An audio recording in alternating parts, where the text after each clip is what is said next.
उषाराम जी भक्तों के लिए सूरमा कूटते हुए खूबे वटे ने सूरमा नो लेवा था भक्तों रे सूरमो त्यार वेरियो छा महाराज लो कोई बोलनो मैं तो बोल दो हाँ बोलो नहीं आप के तो नहीं जो को प्यारो है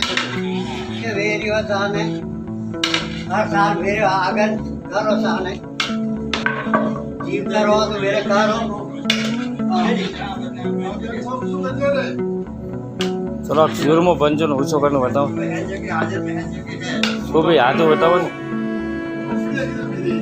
ये किधर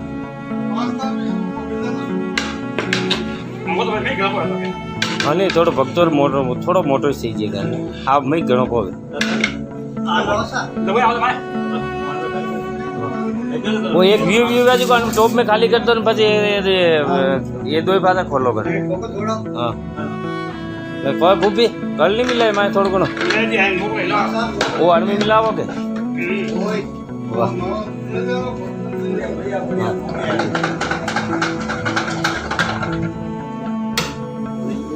हाँ फुलो फुलो मिलाई जो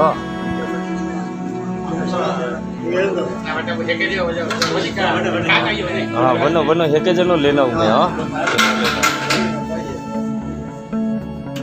रमेश भाई भक्तों के लिए बाटा कर रहे हैं अभी दो किंडा सूरमा बना है अभी और बाटा कर रहे हैं रमेश भैया भक्तों के लिए महाप्रसादी होया महाप्रसादी और दाल भी बनाई भक्तों वास्ते बाटा खावार वास्ते हाँ कुतोरे भक्तोरे अंगोरी बढ़िया टॉप कुकर में रोटा है की जेरिया ऐसा रमेश भाई एक लाइस हाथ बाढ़ रही है हैं हमरो काम करनो पड़े सा करनो पड़े करनो पड़े करनो पड़े हमरो काम करना